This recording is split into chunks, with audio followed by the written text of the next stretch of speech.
नामवर फनकार जवाद वसीम से मिलने उनकी रहायशगाह पर पहुंचे। अस्सलाम वालेकुम सलाम मुजाहिद साहिब। एसओपी, हाँ, कोरोना एसओपी का ख्याल करना पड़ेगा। कैसे आए अचानक, कहाँ से आ गए, क्या साहब हुआ? ने कहा आपसे मिले आज, जरा आपसे गपशप करें। बड़े अरसे बाद आए आप। हाँ, ऐसा ही। आए तो अंदर आएंगे या इधर से बाहर जाना है? नहीं, अंदर चलेंगे।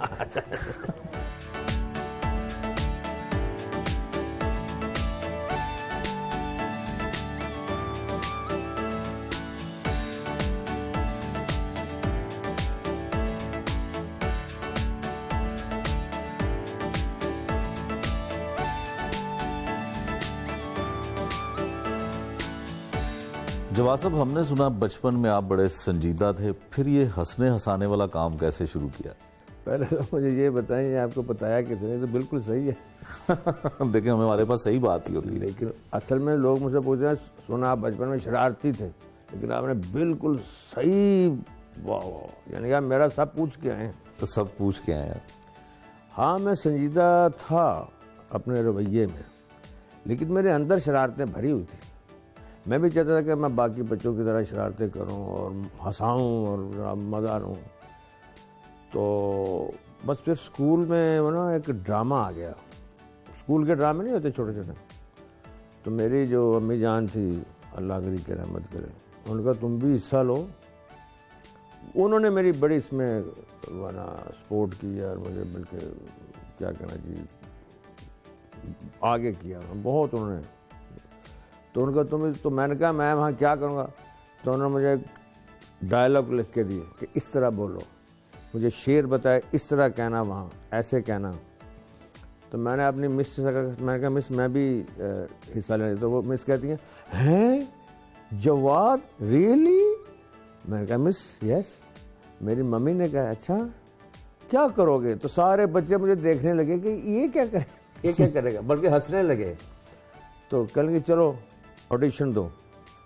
तो मैंने ऑडिशन दिया तो है वाह, चलो तुम फलां कैरेक्टर करोगे। तो इस तरह वो मुझे शरारतों का एक मौका, यानी शरारतें मैं करना चाहता था, लेकिन मुझे वो रहता था ऐसे, जो बच्चे जो घबराए रहते हैं, फिर मुझे मौका मिल गया।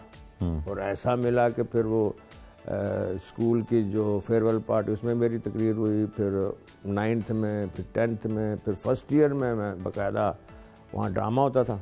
तो कॉलेज में सूफ़ी निसार साहब जो थे, जो सूफ़ी तबस्सुम साहब के साहबजादे थे, वो पॉलिटिकल साइंस पढ़ाते थे, मगर वहाँ ड्रामेटिक क्लब जो वो चलाते थे और म्यूज़िक क्लब भी, जो क्लास है उसको भी हैंडल करते थे।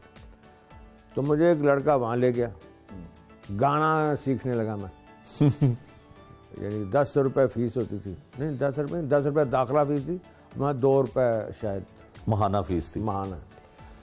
तो वो वालिद साहब से चोरी वो शुरू हो गया गाना वाना। तो वहाँ उनका भी ड्रामा भी आ रहा है।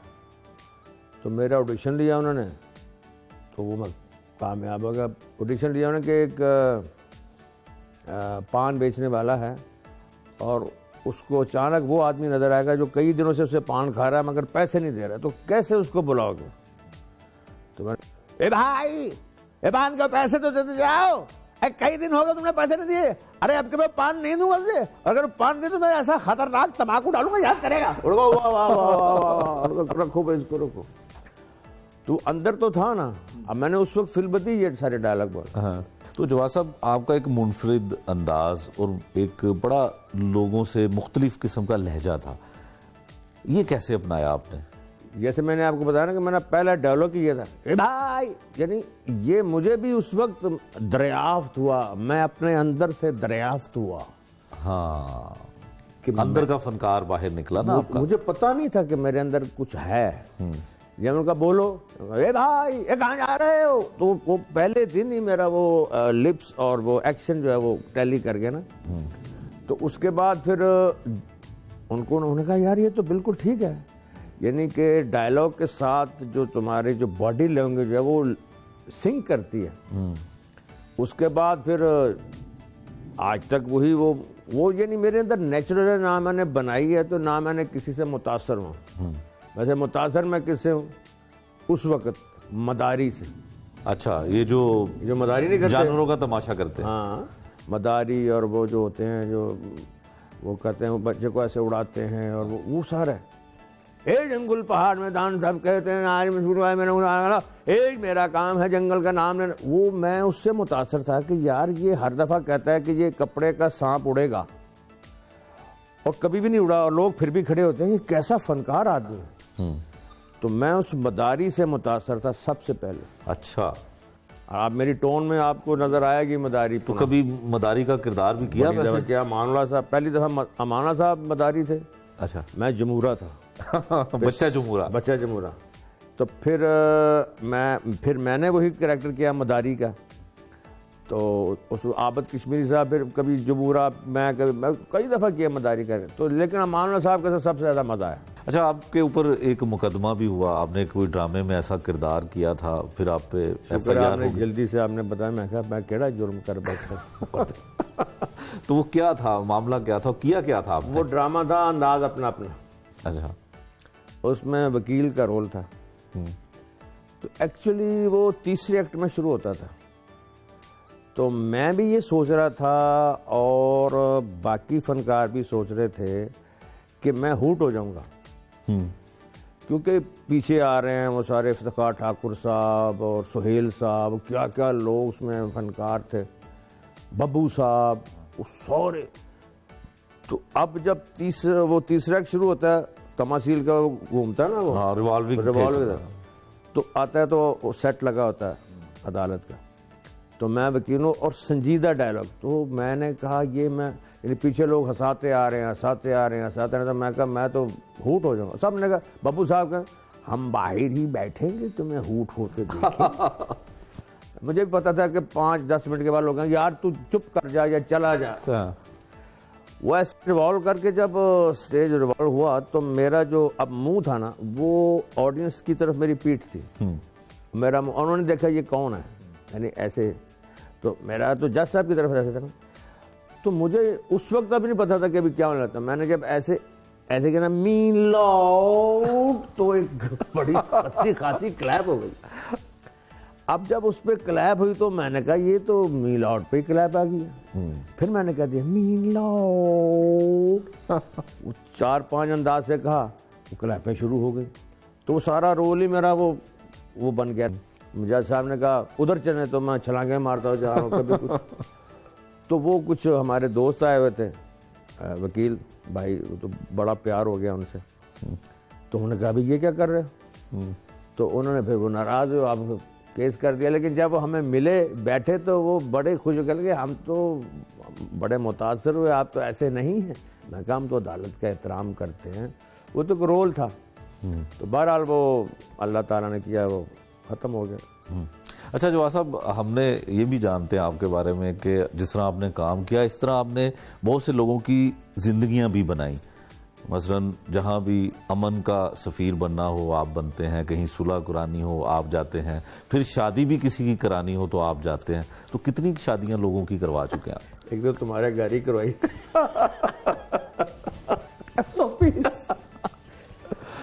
असल में मेरा ये मौक़िफ़ रहा है, एक तो अल्लाह ताला ने माँ बाप की तरबियत और असातिज़ा की, झगड़े से मैं बहुत चालू हूँ।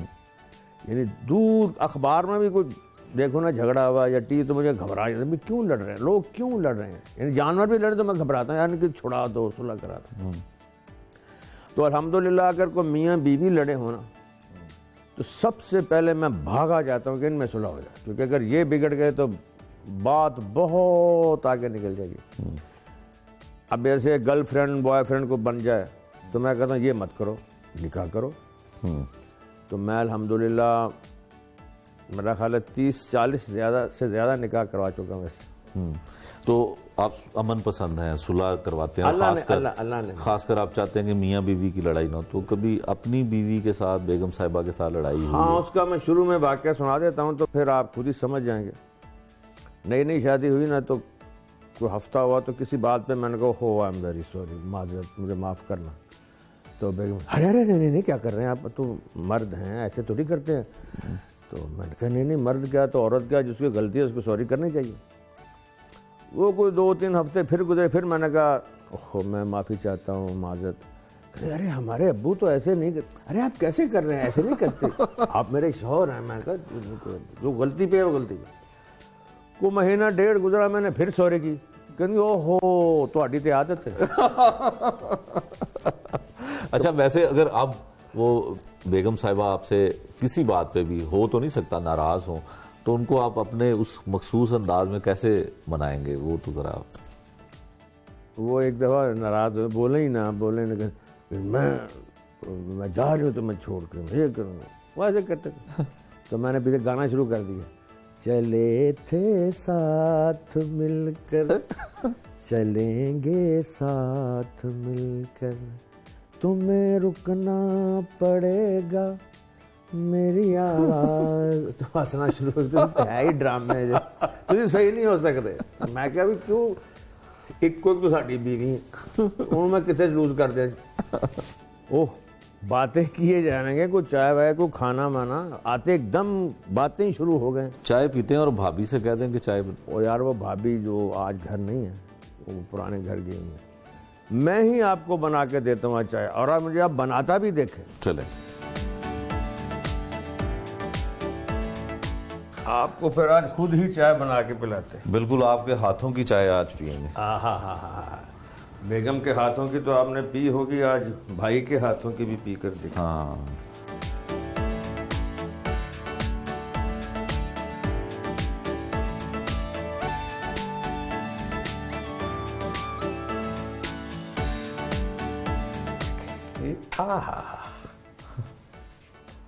आप चाहें तो मैं ये आइटम भी कर सकता हूँ।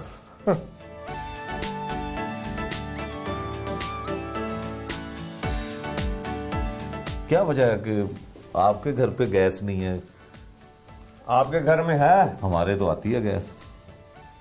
ये दोनों को तो फड़ी होनी, तो आटे घर कितों गैस आ गया। यही तो हमारा अलमिया है, सर्दियां हो तो गैस नहीं आती, गर्मी हो तो बिजली नहीं आती। बिजली नहीं आती, यानी जिस चीज की जिस वक्त जरूरत होती है ना, हाँ, वो नहीं आती। जरा सा थोड़ा सा इधर हो जाए। हाँ, माशाल्लाह। और अगर आपको खाना बनाना पड़े तो फिर क्या करते हैं? गैस खाना तो भी है। बना लेते हैं, और ऐसा बनाएंगे कि आपने वैसा खाया ही नहीं होगा। अरे अच्छा। बल्कि आप कहेंगे कि यार की बनाया है। अच्छा, मैं तो पहले कभी नहीं खाता। अच्छा जवाब साहब, ये आपने घर में मतलब सब्जी, गाजरें, शलजम और गन्ना भी पड़ा हुआ है। देखिए ये सब्जियां तो हर घर में होनी चाहिए, बल्कि मैं तो अपनी बेगम से कहूँ ना, कहीं जाती है मैं कहूँ सब्जियां लेके जाया करो, भैया फल लेके चले जाते। सब्जियां भी फला तो महंगियाँ हो गई हैं। हाँ, तो मैंने कहा ये भी सौगात होती है। तो अल्हम्दुलिल्लाह ये हमें किसी ने गिफ्ट दिया है, गाजरें और ये गन्ने, और ये कुछ खरीदे भी हैं। कुछ ये ना समझे कि गिफ्ट पे चल रहे हैं। ये गन्ना लगता है पड़े पड़े सूख गया है। मुझे देख के गाना याद आ गया। लम्मा गन्ना ही कमा देदा, तेरा इश्क सानू इंज लगा कि मैं नशा ही शराब बेदा। हाँ, ऐसे ही। तो बार बार वो ये गन्ना, ये प्याज, ये हमारे किचन की चीजें हैं। बवक्ते जरूरत मेहमान आ जाएं, एकदम रात को आ जाए से आप माशाल्लाह आ गए, तो सब कुछ मौजूद है, अभी पका के सब कुछ मिलेगा। वो गाजरें आप पकाते हैं या जूस पीते हैं? जूस भी पकाते भी हैं, कच्ची भी खाते हैं। धूप में बैठ के सर्दियों में गाजरें, मूलियां खाने का रवाज ख़त्म हो गया, वरना शलजम काट के, गाजरें और सलाद बना के उसको खाना, वो धूप में नमक लगा के थोड़ा थोड़ा, ये तो भूल गए लोग। वो बर्गर, पता नहीं शवारमों के चक्कर में फास्ट फूड में आ गए ना लोग। खराब हो गया सारा निज़ाम, धर्म बरम हो गया।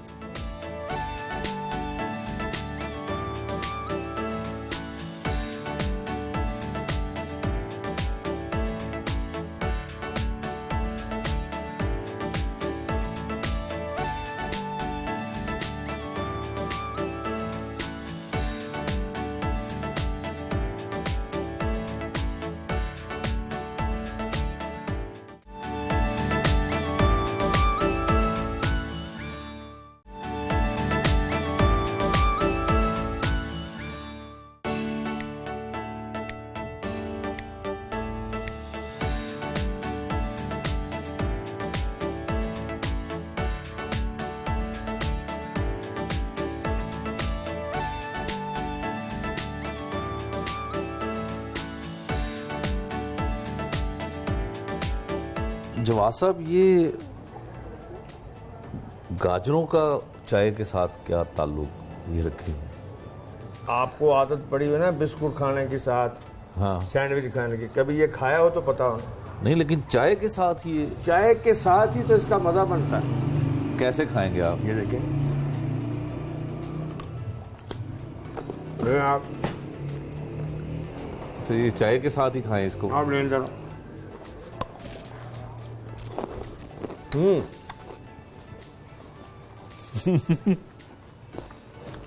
कैसा मजा। अब चाय पी के देता हूँ। हाय, कुछ ठंडा गर्म नहीं हो रहा अंदर? ये शुगर से आपकी जान छूट जाएगी और वैसे भी मजा आएगा। ये देखो,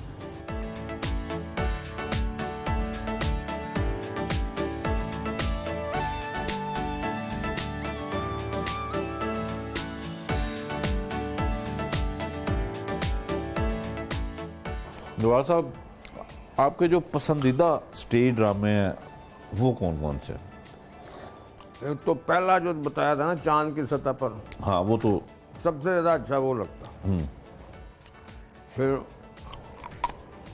शाबाश बेगम, सवा शेर, डबल सवारी, वो इक्तरा सनम खाना, अंदाज अपना अपना, इतने ड्रामे में, हजारों ड्रामे, एक तो है नहीं। अच्छा, इनमें मुनफरिद क्या था? कोई किरदार आपको याद है कि क्या था?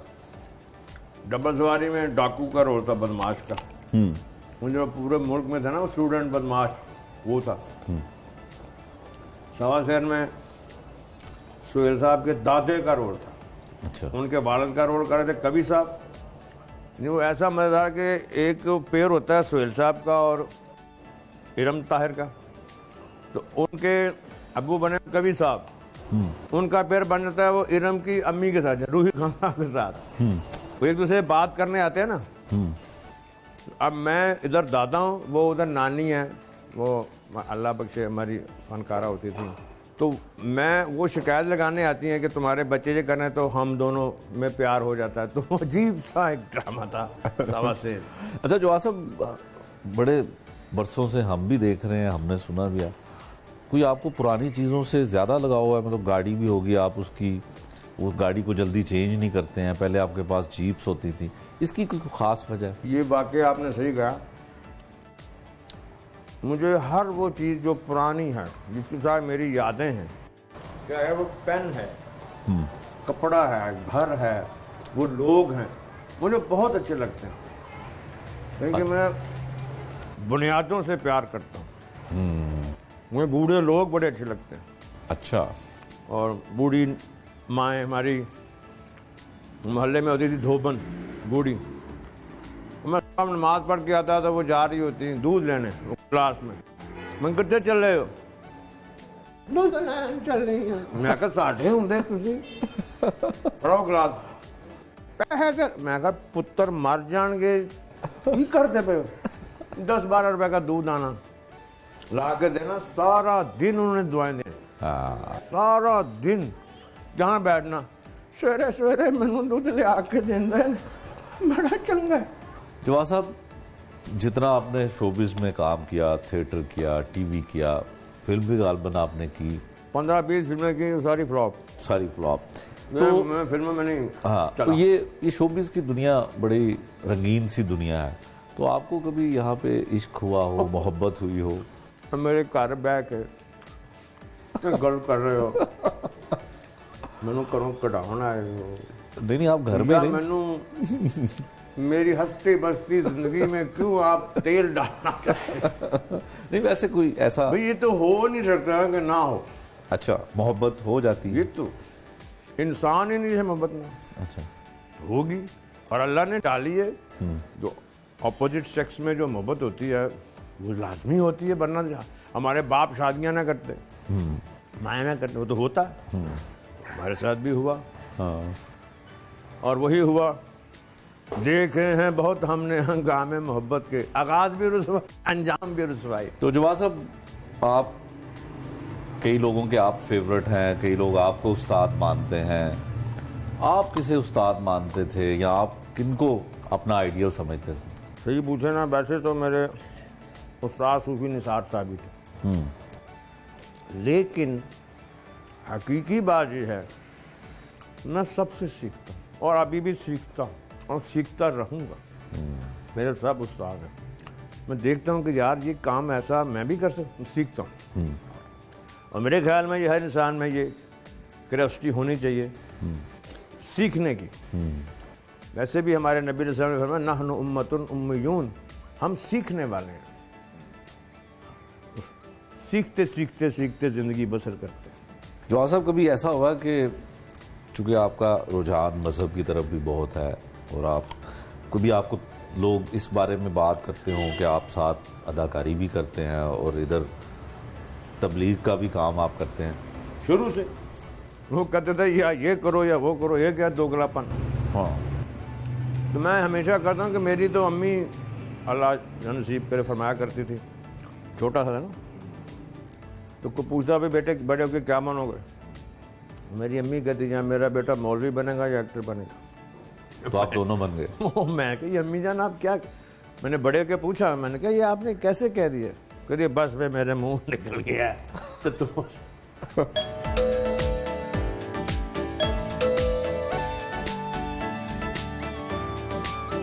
गोशी साहब आपने फोन किया ना? नहीं, मैंने तो नहीं किया। सलाम वालेकुम। वालेकुम सलाम। कैसे हैं? आपको किसने इनवाइट किया? खुद ही आ गया। अरे बिस्मिल्लाह, आइए आइए आइए। बाद में आऊंगा, पहले ये बताएं घर में पका क्या है? फर्श पक्का है, खा लो आगे। ओ पक्का, सब कुछ पक्का, अंदर आए। चले मैं आ रहा हूं। आए जी।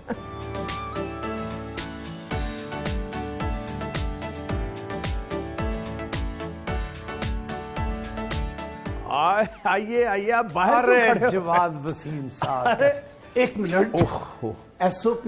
हाँ मैं इनको एसओपी कर रहा था, आपने मुझे करवा दिया। अस्सलाम वालेकुम। वालेकुम आप सलाम। सुनाएं। जनाब खाना लगा हुआ है, अब आप ही का इंतजार है। मैं तो पूरे टाइम से आया हूँ। टाइम से आप जहाँ भी खाना होता है वहाँ आप टाइम से नहीं जाते। बेशक। आपने बजरी गोश्त बनाया? फर्श पक्का। आए प्लीज प्लीज।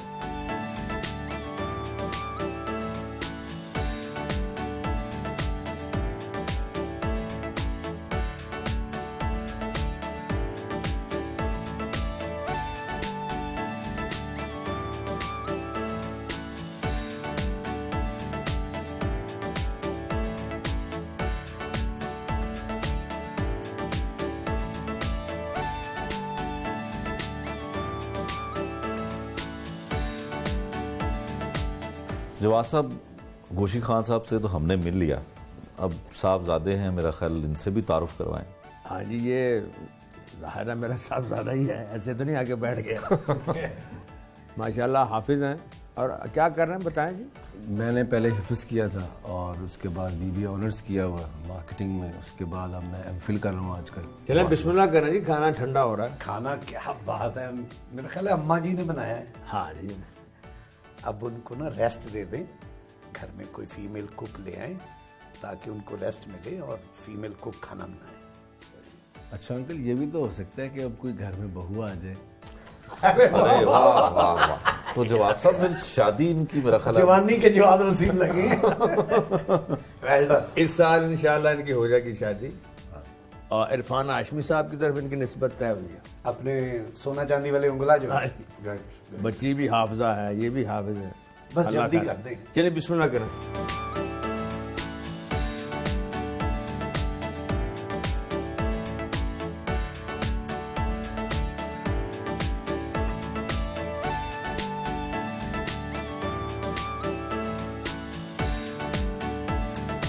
गोशी खान साहब, आपकी जवाद साहब से कितने बरस की वाबस्तगी है? मेरा ख्याल है कि 35 ईयर्स। जब जवाद साहब की शादी हुई, मैं अल्हम्दुलिल्लाह इनकी शादी में भी शरीक था और जवाद वसीम साहब के साथ बहुत ताल्लुक इस वजह, मेरा अकेला नहीं, फील्ड में सबका है। उसकी कुछ वजूहात ये भी हैं कि मैं तो यानी कि फैमिली मैटर तक इनसे डिस्कस करता हूँ। मुझे कोई फैमिली का प्रॉब्लम होता है वो इनसे डिस्कस करता हूँ।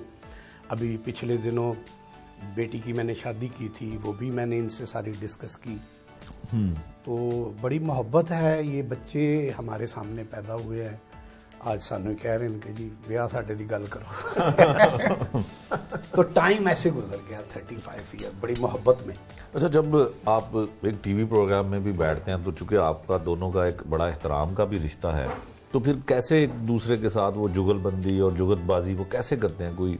अच्छा, मुझे ना to be very frank risk पड़ा है। मुझे बड़ी शर्म आती है कि मैं इनको जब कोई भी ऐसी डिग्रेड करने वाली बात करता हूँ, मैं नहीं भी चाहता, और जवाद साहब इस चीज़ को सेकंड करेंगे कि मैं उस बात पे कुड़ता भी हूँ कि ये नहीं कहने वाली, लेकिन चूंकि पीछे से जो हमारी कमांड जिसके हाथ में है वो शख्स कहता है जी ये बोले, हमें बोलना पड़ता है। फिर साथ बैठे हैं, मैं साथ हाथ भी लगाता हूँ, नीचे से घुटनों को ऊपर से दे जुगत पे। और मेरी इनसे लड़ाई भी होती है। वो किस बात है? ये जुगत नहीं किसी को करने देते। ये कहते हैं जो आई है मैं ही कर जाऊँ। अच्छा, नहीं बोलने देते। मेरी इस बात पे ना इनसे थोड़ा बहुत क्यों जवाब साहब, ये बात दुरुस्त है कि जब आप ऑन स्टेज या ऑन कैमरा होते हैं तो किसी को बदीद होते हैं? हर कॉमेडियन को ये शिकायत होती है, दुनिया चाहे वो कोई हो।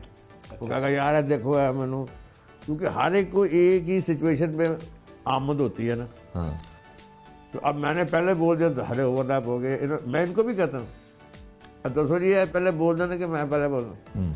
तो हर कॉमेडियन को शिकायत होती है कि ये सही कह रहे हैं।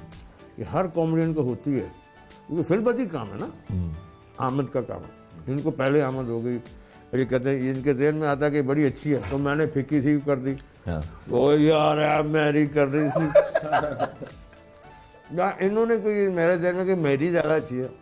तो ये नोक झोंक तो फिर ज़िंदगी का हिस्सा है। अली से भी हम पूछते हैं कि अली, आपको कैसा लगता है जब आप बाहर लोगों से मिलते हैं कि आपके वालिद जो हैं वो इतने मोतबर शख्सियत हैं, लेकिन मज़ा और तंज जो है वो बड़ा अच्छा टीवी पे करते हैं?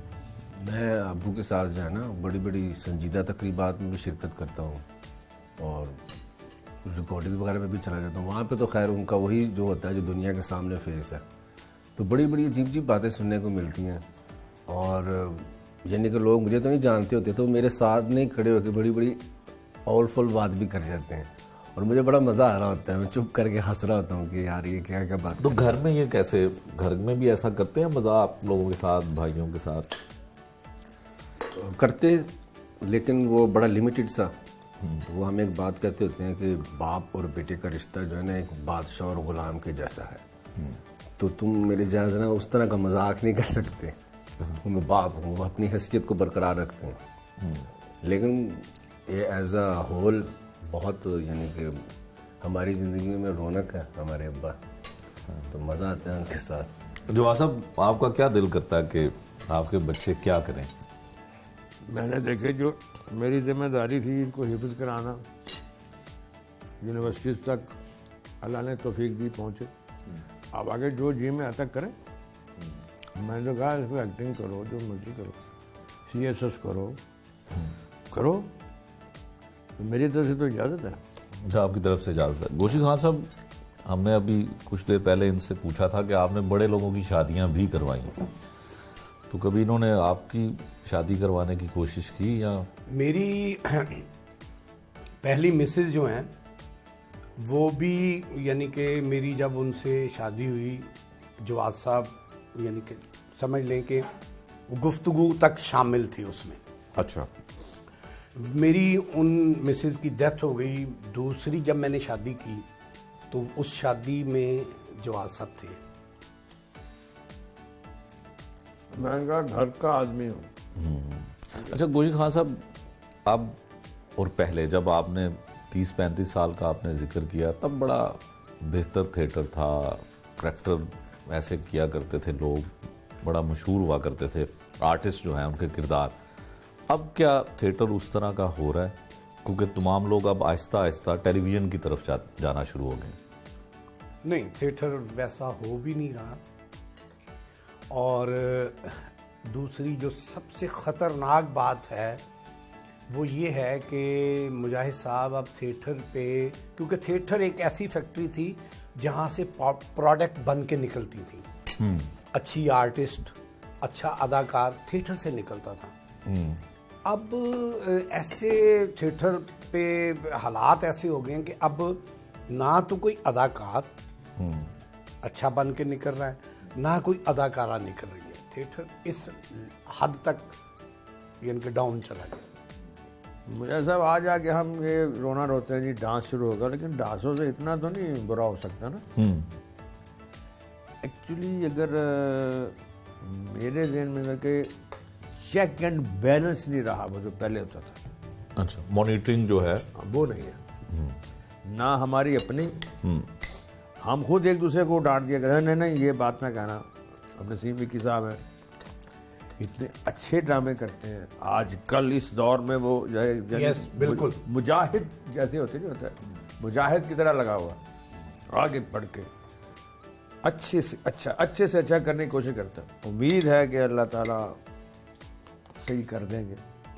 अच्छी उम्मीद रखनी चाहिए, ये तो नहीं कि बिल्कुल मायूस हो जाना।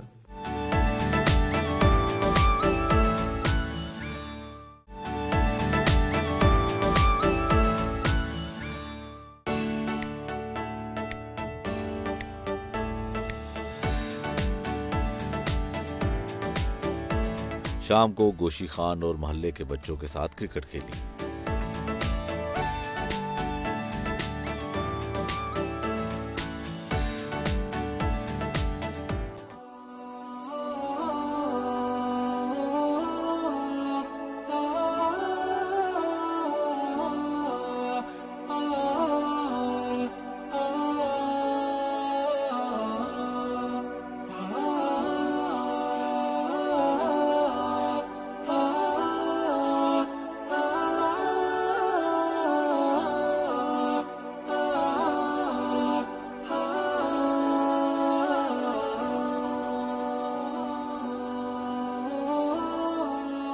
जवाद साहब, घर में ये नमाज वगैरह पढ़ने के लिए आपने ये जगह बनाई? जी, यहाँ हर घर में होनी चाहिए एक नमाज के लिए जगह। यहाँ मस्तूरात घर की अलग पढ़ें, हम पढ़ें, तो यहाँ यानी कि तिलावत करते हैं बच्चे, सारे हाफिज हैं, बेटियाँ भी बेटे भी। तो बुक्स भी आपने देखी और अल्हम्दुलिल्लाह लाइब्रेरी है इस्लामी किताबों की। जवाद साहब, आपका मज़हब की तरफ रुझान कैसे हुआ? शोबिज़ में आप काम करते थे, कौन लाया आपको? अल्हम्दुलिल्लाह मेरे वालिद साहब रहमतुल्लाह अलैह शुरू ही से बारिश सुन्नत के पाबंद, वालदा मोहतरमा पर्दे की पाबंद। हमें उन्होंने कुरान पढ़ाया, नमाज हम जो नमाज नहीं पढ़ता था ना उसको मार पड़ती थी।